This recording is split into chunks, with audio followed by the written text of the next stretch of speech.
একথা কখনো নাহি বলে বিজ্ঞজন, এ দেহ পতনন মুখ। শাস্ত্রতে হরিভজন করবার কথা রয়েছে। বিভিন্ন শাস্ত্রে বিভিন্ন ভাবে মনুষ্য জন্মের সার্থকতা বিষয়ে, জীবনের চরম সার্থকতা বা চরম মঙ্গল লাভের উপায় স্বরূপ হরিভজন, কৃষ্ণ ভজনের কথা বলা হয়েছে। কিন্তু এই হরিভজনটা করব কোন সময় থেকে? আমাদের সমাজে এইরূপ প্রচলিত রয়েছে। আমাদের গুরুজনরাও অনেক সময় আমাদেরকে সেই রূপ উপদেশ করেন যে বৃদ্ধকাল এলে হরিভজন করতে হয়। অল্প বয়সের যারা ছেলে, তাদের যদি বাই চান্স কোনোভাবে হরিভজনে রুচি দেখা যায়, তখন আমাদের সমাজ, আমাদের বাড়ির লোকে, পিতা মাতা, আমাদের পূজনীয় গণ, তারা বলেন না, এখন তোমাদের সময় হয় নাই, তোমরা এখন পড়াশোনা করো। মহাজন কি বলছেন? জীবন সমাপ্তি কালে করিব ভজন, এবে করি গৃহ সুখ। আমরা শেষের দিকে বৃদ্ধকাল এলে হরিভজন করব। এখন গৃহ সুখ, ভোগের সুখ, খাওয়া পড়ার সুখ, এইগুলো আমরা উপভোগ করি। কিন্তু একথা কবু নাহি বলে বিজ্ঞজন, এ দেহ পতনন মুখ। কোন বিজ্ঞ ব্যক্তি একথা কখনো বলেন না। মহাজন বলছেন কেন? এ দেহ পতনন মুখ। বিশেষ করে আজকের দিনে আমাদের খাদ্যের যে গুণবত্তা, আমাদের জলবায়ুর যে দূষণ, তার থেকে এটা স্পষ্ট যে আমরা কখন মরব তার কোনো ঠিক নেই। মাতৃগর্ভের থেকে শুরু করে যে কোনো অবস্থাতে আমরা আমাদের জীবনটাকে হারাতে পারি। সেক্ষেত্রে বৃদ্ধকাল পর্যন্ত অপেক্ষা করে করে কৃষ্ণ ভজন ব্যতীত জীবনটাকে, এই দুর্লভ মনুষ্য জন্মটাকে হারানোটা কি উচিত হবে? কখনোই উচিত হবে না। একথা কখনো নাহি বলে বিজ্ঞজন, এ দেহ পতনন মুখ। যারা বিজ্ঞজন তারা একথা বলেন না। আজীবা শতেক বর্ষে অবশ্য মরণ, নিশ্চিন্তে না থাকো ভাই, যত শীঘ্র পারো করো শ্রীকৃষ্ণ ভজন। আমি আজকে মরতে পারি, মৃত্যু আমার কাছে আজ কাল পরশু আসতে পারে। জীবনের কৈশোর অবস্থাতে, যুবা অবস্থাতে, প্রৌঢ় অবস্থাতে আসতে পারে, অথবা শতেক বর্ষে জীবনের শেষ পর্যায়ে মৃত্যু আমাদের কাছে আসতে পারে। মৃত্যুটা প্রত্যেক জীবের জন্য অবশ্যম্ভাবী। অদ্য বা অব্দ শতান্তে মৃত্যুর বই প্রাণিনাং ধ্রুব। ভাগবত বলছে, মৃত্যুর জন্মবতাং বিরোধ দেহেন সহজায়তে, অদ্য বা অব্দ শতান্তে মৃত্যুর বই প্রাণিনাং ধ্রুব। শ্রীমদ্ ভাগবত বলছেন, আজকে অথবা 100 বছর কাল উপস্থিত হলে আমরা মৃত্যু লাভ করব, এটা ধ্রুব। অব্দ শতান্তে মৃত্যুর বই প্রাণিনাং ধ্রুব। যেখানে মৃত্যু আমাদের কাছে সত্য, মৃত্যু অবশ্যম্ভাবী, সেখানে মৃত্যুর পূর্বে আমাদের যাবতীয় জীবনের অমূল্য কাজ, সেগুলোকে সেরে নেওয়াই বুদ্ধিমানের কাজ।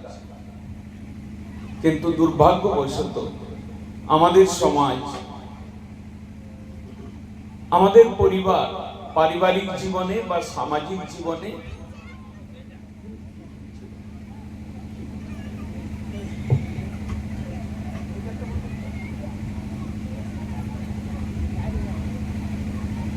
সামাজিক জীবন বা পারিবারিক জীবনে আমরা বহু কাজ করে নিচ্ছি। বহু কাজ অর্থাৎ ঘুরিয়ে ফিরে খাওয়া, পড়া, থাকা, ভালো খাবো, ভালো পরবো, ভালো বাসস্থানে থাকবো, এই ছোট্ট কয়েকটি কাজ নিয়ে আমরা আমাদের জীবনের অমূল্য সময়গুলো, অধিকাংশ সময়গুলো আমরা অতিবাহিত করছি। কিন্তু বেদ, উপনিষদ, পুরাণ, ভাগবত তারা বলছেন এটা এই খাওয়া, পড়া, স্ত্রী সম্ভোগ করা, বেঁচে থাকা, এইগুলো জীবনের শ্রেষ্ঠ কাজ নয়।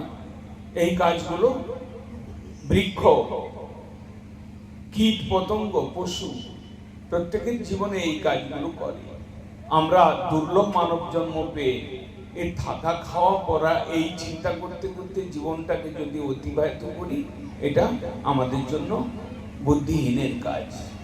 তাই বলছেন, নিশ্চিন্তে না থাকো ভাই, যত শীঘ্র পারো করো শ্রীকৃষ্ণ ভজন। হে মানব, নিশ্চিন্তে থেকো না, শীঘ্র কৃষ্ণ ভজন করো। যখনই তুমি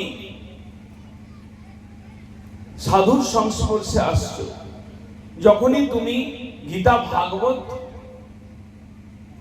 পুরাণের উপদেশ শুনছো, যখনই তুমি বুঝতে পারছো মানব জীবন অনিত্য, ক্ষণভঙ্গুর, তখন থেকেই কৃষ্ণ ভজনের কাজটা সেরে নেওয়া উচিত।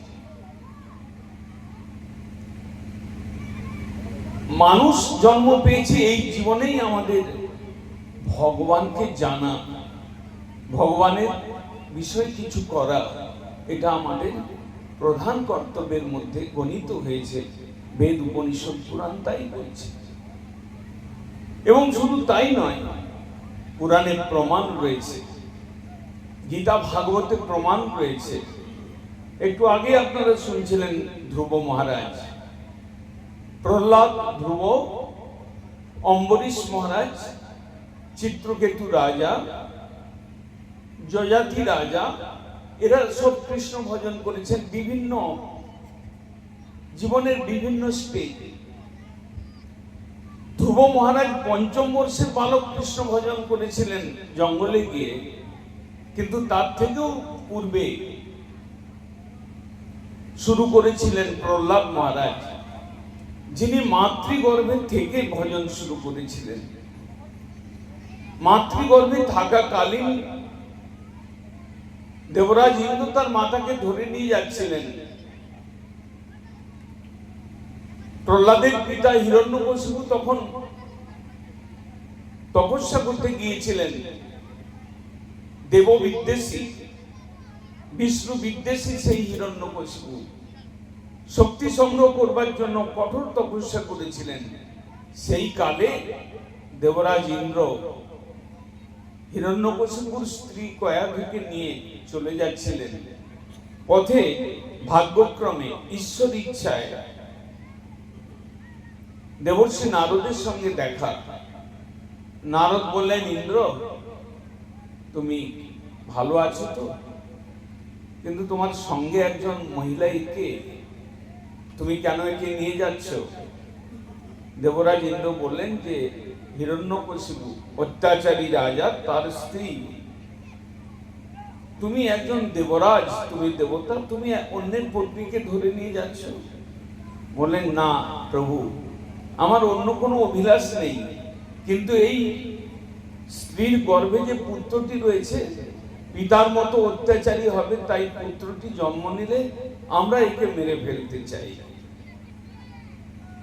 কথা প্রসঙ্গেই নারদ বললেন, এর গর্ভে তো একজন বিরাট ভক্ত, কৃষ্ণ ভক্ত জন্ম নেবে, তুমি কেন একে নিয়ে যাচ্ছ?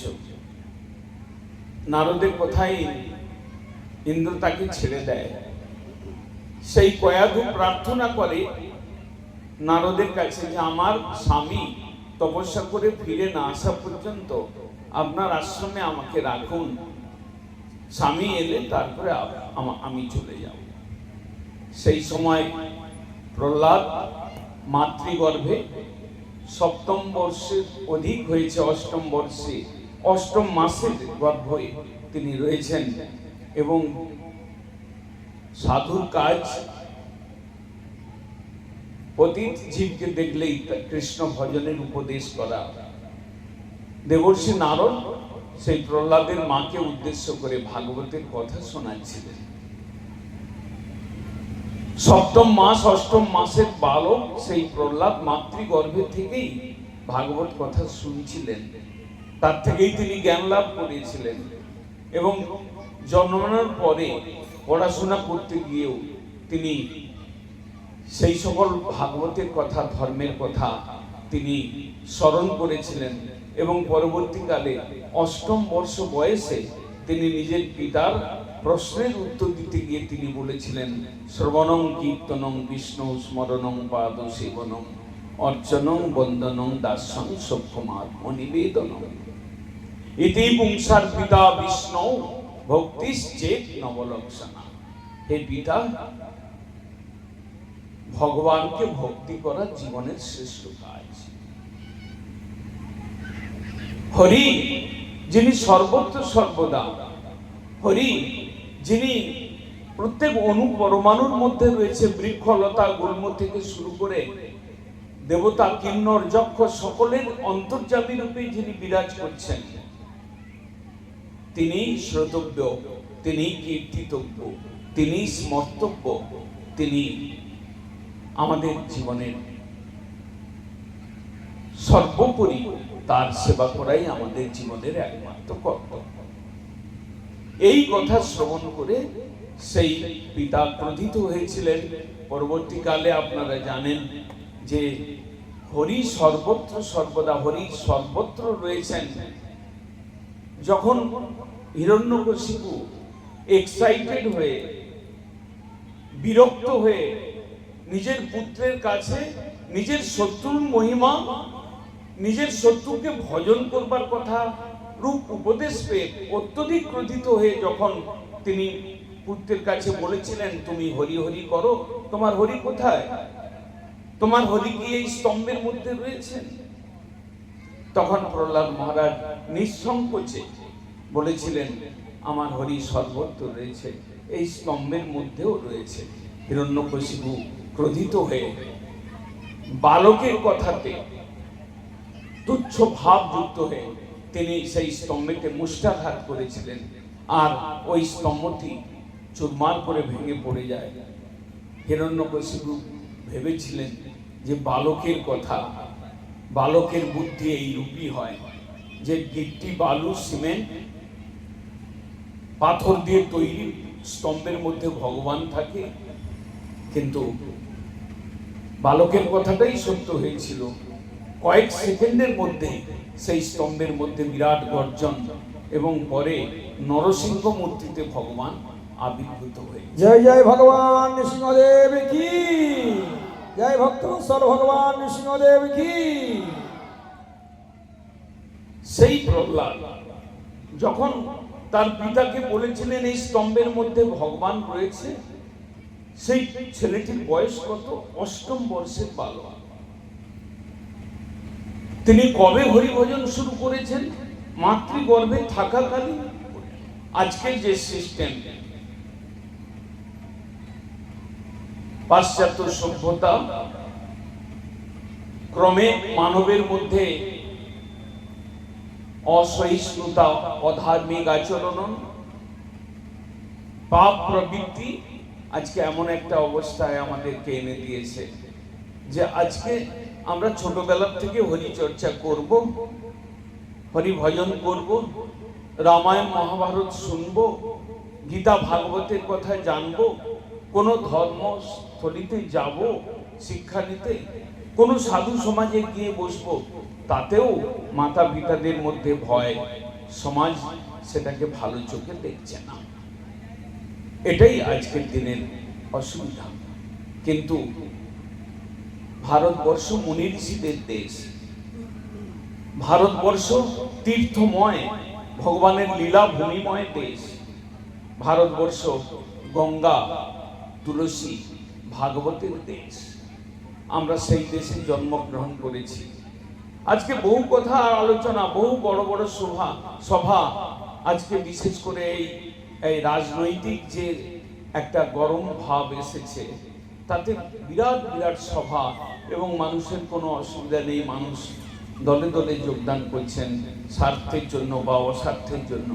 কিন্তু সেই সঙ্গে আজকে এই একটা পুরুলিয়া শহরের পাশাপাশি দু একটা গ্রামের সজ্জন বৃন্দে যে আগমন হয়েছে, এটাও তো আশ্চর্য কিছু নয়, এটাও তো স্বাভাবিক।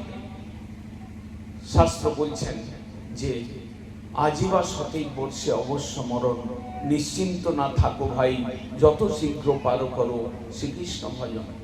যদি প্রহ্লাদ মহারাজ মাতৃগর্ভে থেকে ভজন শুরু করেন, যদি ধ্রুব মহারাজ পঞ্চম বর্ষের বালক ক্ষত্রিয় সন্তান জীবের বশীভূত হয়ে সিংহাসনে বসবার জন্য তিনি যদি জঙ্গলের মধ্যে প্রবেশ করে কৃষ্ণ আরাধনা বা তপস্যা করতে পারেন, যদি অম্বরীশ মহারাজ এই শশাগড়া পৃথিবীর এক সময় রাজা ছিলেন, ভাগবতে বর্ণিত রয়েছে অম্বরীশ মহারাজ যুবাবস্থাতেই তিনি হরিভজন শুরু করেছেন।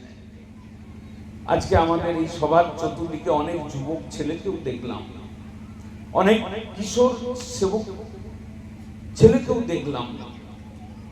আজকে সমাজ এতখানি পলিউটেড, এতখানি অসৎ বৃত্তির দ্বারা আক্রান্ত যে আজকে আমাদের দেশের অনেক যুবা শক্তি তারাও হরি ভজন না করে অন্য পথে চালিত হয়ে অনেক অকার্য কুকার্যের মধ্যে প্রবৃত্তি লাভ করে নিজের জীবনকে নষ্ট করছেন এবং সংসারের মাতা পিতা যারা পূজনীয় তাদেরও দুঃখের কারণ হচ্ছে। কিন্তু আমাদের ভারতবর্ষ নচিকেতা, অভিমন্যু, আরুণি, বৈদিক ভারতবর্ষের এই সকল ইতিহাস রয়েছে, যারা যুবাবস্থাতেই গুরুগৃহে গিয়ে যারা পরমার্থ আলোচনার দ্বারা নিজের জীবনকে ধন্য করেছেন।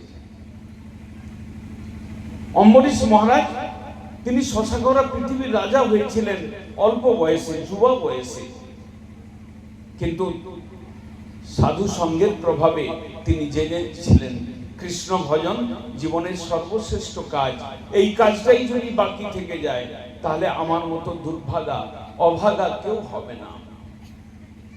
প্রত্যেক জন্মে মাতা পিতা, প্রত্যেক জন্মে স্ত্রী সম্ভব, প্রত্যেক জন্মে খাওয়া পড়াটা সকলেই পাবে, কিন্তু মনুষ্য জন্ম ব্যতীত কৃষ্ণ ভজন, ঈশ্বর ভজন, পরমার্থ চর্চা মনুষ্য জীবন ব্যতীত সম্ভব নয়। এটা তার সুরে ভাগবত কীর্তন করেছেন। তাই অম্বরীশ মহারাজ তিনি মন্ত্রী দিয়ে রাজ্য শাসন করতেন, আর নিজে কি করতেন? সবই মন কৃষ্ণ পদারবিন্দয় বাচাংসি বৈকুণ্ঠ গুণানুবর্ণনে করৌতন হরি মন্দির মার্জনাদিষু শ্রুতিঞ্চ অচ্যুত সৎপথ উদয়ে। তিনি মন দিয়ে কৃষ্ণের স্মরণ করতেন, বাক্য দিয়ে তিনি কৃষ্ণ নাম জপ করতেন, হাত দিয়ে তিনি মন্দির মার্জন সেবা করতেন নিজে রাজা হয়ে, এবং তিনি কানটা দিয়ে ভগবানের কথা শুনতেন, পা দিয়ে মন্দির পরিক্রমণ করতেন। আমাদের দেশে হরি মন্দির রয়েছে স্থানে স্থানে, হরি কথা রয়েছে, হরির গ্রন্থ রয়েছে, হরিনাম সংকীর্তন শুনবার সৌভাগ্য আমরা পাই। যদি এই রকম মনুষ্য জন্ম পেয়ে কান দিয়ে হরির কথা না শুনি, হাত দিয়ে হরির সেবা না করি, পাটা দিয়ে হরির মন্দির পরিক্রমণ না করি বা তীর্থ ভ্রমণ না করি, তাহলে আমাদের মনুষ্য জন্মটা ব্যর্থ হয়ে যায়। শ্রীমদ্ ভাগবতের প্রথম দ্বিতীয় স্কন্ধে প্রথম দিকেই সুত সৌনক সংবাদে সৌনক ঋষি কোনো সময় মনুষ্য হরি ভজনহীন মনুষ্যের দুর্গতি বা তাদের দুর্ভাগ্যের কথা চিন্তা করে বলেছিলেন, বরাহিতে তে নয়নে নরানাং বিষ্ণুর লিঙ্গানি নর নিরক্ষত যে পাদৌ তৌ ধুম জন্ম ভাজৌ ক্ষেত্রানু ন অনুব্রজতে হরের যৌ। যে মানব দুটো চক্ষু পেয়েছে, সুন্দর রূপ দেখতে পছন্দ করে, সিনারি দেখতে পছন্দ করে, ভালো ভালো দ্রব্য দেখতে পছন্দ করে, সেই চক্ষুটা যদি হরির রূপ দেখতে ইচ্ছা বিশিষ্ট না হয়, তাহলে সেই চক্ষুটা ময়ূর পাখার চোখের সমান। যদি দুটো পা থাকে বাজার করবার জন্য, কর্ম করবার জন্য, অর্থ উপার্জনের জন্য সেই দুটো পা কাজে লাগাই, কিন্তু সেই দুটো পা দিয়ে যদি আমি হরির মন্দির পরিক্রমা না করি, আমরা 84 লক্ষ জনই ভ্রমণ করছি, খাওয়া পড়ার কাজে আমার পাটাকে লাগাচ্ছি, কিন্তু 3 বার 4 বার হরির মন্দির পরিক্রমণ করলে, তুলসী বৃন্দা দেবীর পরিক্রমণ করলে জন্ম জন্মান্তরের ভ্রমণের পালা শেষ হয়ে যায়। ওইটুকু যদি আমরা না করি, তাহলে আমাদের দুটি পা বৃক্ষের পায়ের সমান। বৃক্ষের পা রয়েছে, পা দিয়ে সে খেতে পারে, কিন্তু পায়ের আসল কাজ যেটা এক স্থান থেকে অন্য স্থানে যাওয়ার, সেই কাজটা সে পারে না। তাই মনুষ্য জন্ম সম্পূর্ণ জন্ম, মনুষ্য জন্ম চেতন বৃত্তির পূর্ণতা প্রাপ্ত জন্ম। এই জন্ম পেয়ে যদি আমি বড় কিছু করে না যাই, শ্রেষ্ঠ কিছু যদি না কাজ করি, কেবল খাওয়া পড়া থাকার চিন্তা করে জীবনটাকে কাটিয়ে দেই, সেটা নিতান্ত বুদ্ধিহীনের কাজ হয় এবং সেই রকম ব্যক্তি দুর্ভাগা, ভাগবত আদি শাস্ত্র বলেছেন। আজ আমরা গৌড়ীয় মিশনের তরফ থেকে এসেছি। গৌড়ীয় মঠ মিশন চৈতন্য দেবের শুদ্ধ ভক্তির শিক্ষাধারাকে প্রচার করে। এই ভারতবর্ষের মধ্যে পশ্চিমবঙ্গে আবির্ভূত হয়েছেন ভগবানের এক অবতার অভিন্ন কৃষ্ণ। মথুরায় কৃষ্ণ, অযোধ্যায় রামচন্দ্র, কাশীতে শিব ঠাকুর এবং আমরা কলিযুগের প্রেমাবতার হরি সংকীর্তনের প্রকাশক, হরি সংকীর্তন রূপ ধর্মের প্রকাশক।